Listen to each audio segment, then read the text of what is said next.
गेहूं की खेती की जाती है। गेहूं की खेती अच्छी करने के लिए यह ज़रूरी है कि हम धान की कटाई सही समय में कर लें और जल्दी से करपा उठा के फिर खेत की जुताई करें।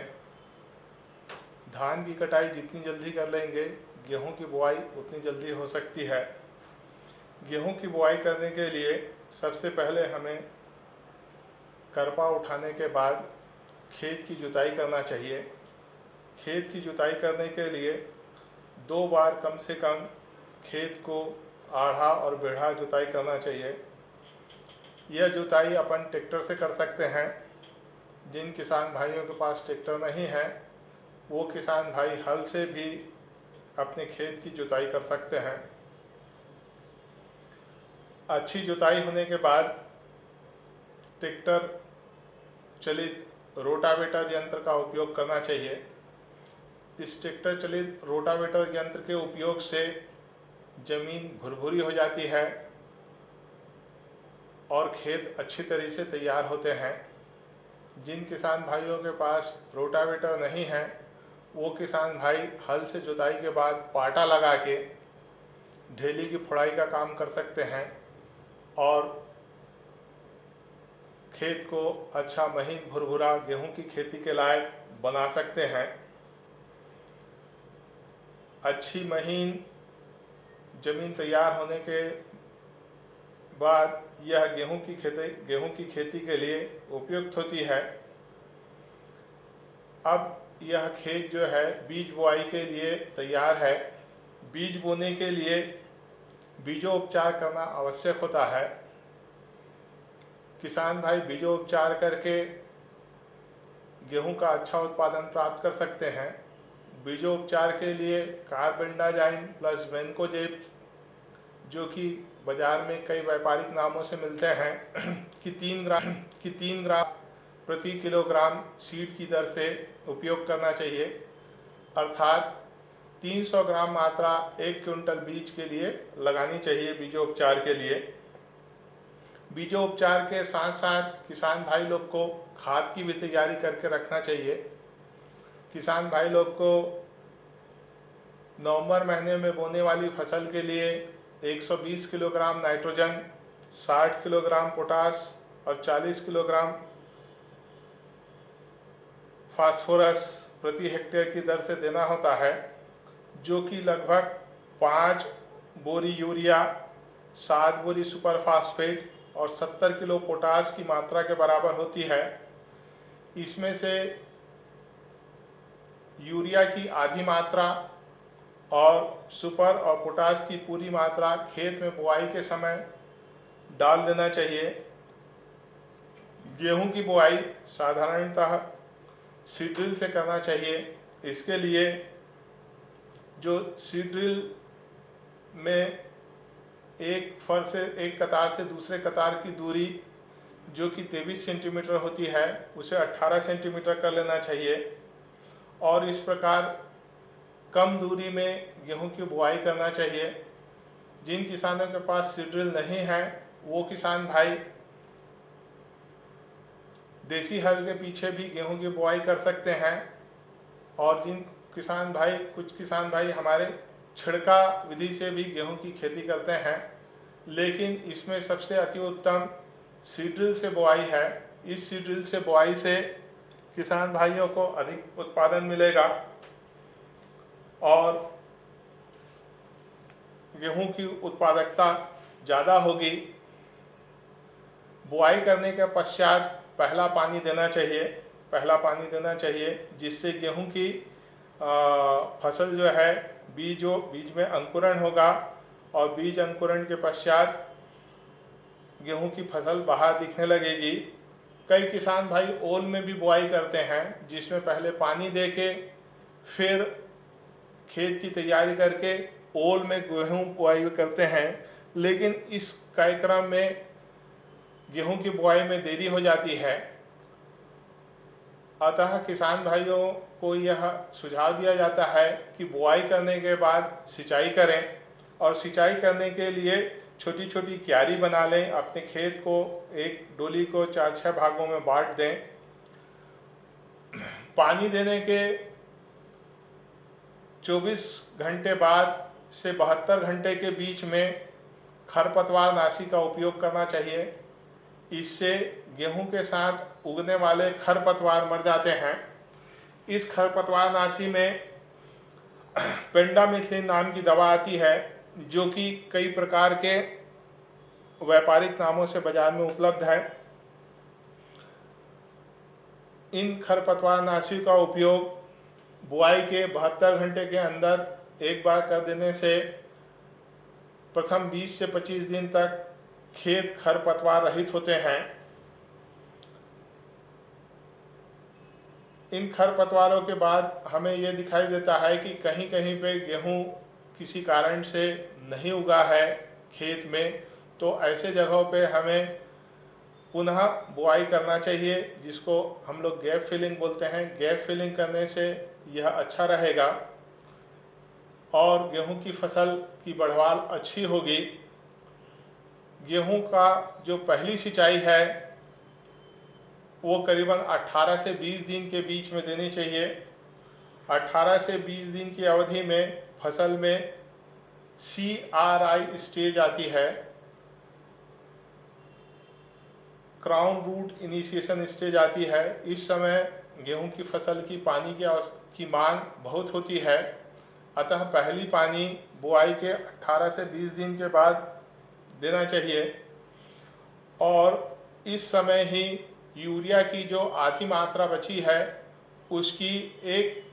उसकी और आधी मात्रा, मतलब कुल मिला के 1/4 मात्रा पहली पानी देने के बाद देने से गेहूं में कल्ले अच्छे फूटते हैं और गेहूं की बढ़वार अच्छी होती है। गेहूं में दूसरा पानी 40 दिन के आसपास देना चाहिए। इस 40 दिन के आसपास गेहूं में कल्ले फूटने की अवस्था होती है और खूब इसमें टिलरिंग आती है। दूसरा पानी देने समय नाइट्रोजन की शेष 25% मात्रा इस समय देने से गेहूं की बढ़वार बहुत अच्छी होती है। पानी देने के बाद 25 से 30 दिन के बीच में कुछ खरपतवार उग आते हैं, चौड़ी पत्ती वाले या सकरी पत्ती वाले। इन चौड़ी पत्ती या सकरी पत्ती वाले खरपतवारों के नियंत्रण के लिए कई प्रकार की दवाइयाँ बाजार में उपलब्ध हैं। इन बाजार में उपलब्ध दवाइयों जैसे मेटसल्फान मिथाइल, जो अलग्रिप के नाम से आती है, और 8 ग्राम की दवा होती है। इसको 1 एकड़ के लिए घोल बना के 1 एकड़ में छिड़काव करने से जितनी चौड़ी पत्ती वाली खरपतवार हैं वो सभी मर जाते हैं और गेहूं की फसल की बढ़वार बहुत अच्छी होती है। खरपतवार नियंत्रण के पश्चात फिर हम ये देखते हैं कि गेहूं की गभोट अवस्था आती है। कल्ले फूटने के बाद गभोट की अवस्था आती है। जब गभोट की अवस्था आती है मतलब यह अवस्था करीबन 55 दिन के आसपास आती है, तो 55 दिन के आसपास हमें तीसरा पानी देना चाहिए। तीसरा पानी देने से और इस समय गभोट की अवस्था आने से गेहूं की बढ़वार बहुत अच्छी होती है और बालियां पूरी निकलने में मदद मिलती है और गेहूं की फसल में बालियां बाहर दिखने लगती हैं और बालियां लहलहाने लगती हैं। बाली निकलने के पश्चात चौथा पानी किसान भाई अपने खेतों में लगाएं। चौथा पानी अपने खेत में लगाने से बाली निकलने लगेगी, बाली निकलने की अवस्था दिखाई देगी। इस अवस्था में किसान भाई थोड़ी बहुत जिंक की मात्रा का उपयोग कर सकते हैं, पोटास की मात्रा का, जिससे ये फसल में बीज चमकदार बनता है। अखिल भारतीय गेहूं अनुसंधान परियोजना अंतर्गत यह समय पर बोनी अवस्था में प्रयोग किया गया है गेहूं के ऊपर। विभिन्न प्रकार की प्रजातियां लगी हुई हैं यहाँ पे। इसमें हम देखें तो यह नवंबर फर्स्ट वीक का सोइंग डेट है इसमें, और आज इसमें 5वीं पानी सिंचाई इसमें हम दे रहे हैं। इसके बाद इस गेहूं को 1 पानी की आवश्यकता और रहेगी, और 6 पानी देने के बाद इस गेहूं की सिंचाई की जो आवश्यकता है वो पूरी हो जाएगी, और इससे हमको अच्छी उपज मिल सकेगी। तो गेहूं में समय पर और जितना पानी चाहिए उतना देने से गेहूं की उत्पादकता अच्छी होती है। ये समय पर लगाई गई गेहूं है, और ये बिल्कुल मतलब सही समय पर गेहूं की हमारी इस अवस्था में अभी आ गई है। अब यह जो है आखिरी 6वां पानी देने के बाद कटाई योग्य हो जाएगी। फिर धीरे धीरे गेहूं की फसल 80 से 85 दिन की होने लगती है। 85 से 90 दिन के बीच में आखिरी पानी गेहूं की लगाएं, और आखिरी पानी लगाने के बाद हम ये देखते हैं कि गेहूं की फसल पकने की अवस्था में आ जाती है, और पकने की अवस्था के बाद इसकी हम गेहूं फसल की कटाई सुनिश्चित करने हेतु हम यदि बाली को लेकर के हाथ में मीचते हैं तो सरलता से उसका बीज हाथ में मिसाई हो जाता है। तो एक तो यह तरीका है कि गेहूं की बाली को अपन देख लें, और इस तरह से दाना गेहूं का अपने को हाथ में प्राप्त हो जाता है। और कोई भी एक दाना को यदि हम दांत में करें तो कट से आवाज़ आती है। इसका मतलब होता है कि गेहूं का हमारा जो फसल है वो पक करके कटने के लिए तैयार है। दूसरा एक तरीका यह है कि यदि हम गेहूं के फसल को ऐसा पकड़ के हल्का सा हिलाएं तो उसमें झुनझुना की तरह आवाज़ आने लगती है। तो वह भी स्थिति गेहूं की फसल को कटाई समय को सुनिश्चित करने के लिए यह तरीका अपन देख सकते हैं। और इन दोनों तरीका के आधार पे गेहूं को सही समय पर कटाई कर लेना चाहिए। कटाई में विलम्ब करने से उपज पर गेहूं का विपरीत प्रभाव पड़ सकता है। इसकी हम कटाई कर सकते हैं। पकने की अवस्था के पश्चात इसकी कटाई कर सकते हैं। कटाई किसान भाई मशीन से कर सकते हैं, कंबाइन से कर सकते हैं। हाथ से कटाई किसान भाई उस अवस्था में करें जब इनके पास कोई सुविधा ना हो। मशीन से कटाई अलग अलग प्रकार की ट्रैक्टर चलित मशीनें आती हैं। इन मशीनों के उपयोग से कटाई कर सकते हैं। और आजकल कंबाइन आ गए हैं, कंबाइन बड़े बड़े ट्रैक्टर चलित कंबाइन आ गए हैं। इन कंबाइन से गेहूं की जो कटाई और मिसाई दोनों एक साथ हो जाती है, और यह आजकल गांव-गांव में किसान लोग खरीद लिए हैं, और विभिन्न दर पे किसान भाई इनको उपलब्ध कराते रहते हैं। और इनका उपयोग करके किसान भाई एक साथ कटाई और मिजाई दोनों कर सकते हैं। लेकिन जो किसान भाई हाथ से गेहूं की कटाई करेंगे या ट्रैक्टर चलित कटाई मशीन से गेहूं की कटाई करते हैं, उन किसान भाइयों को मिसाई करना पड़ता है। और मिसाई के लिए भी एक यंत्र आता है,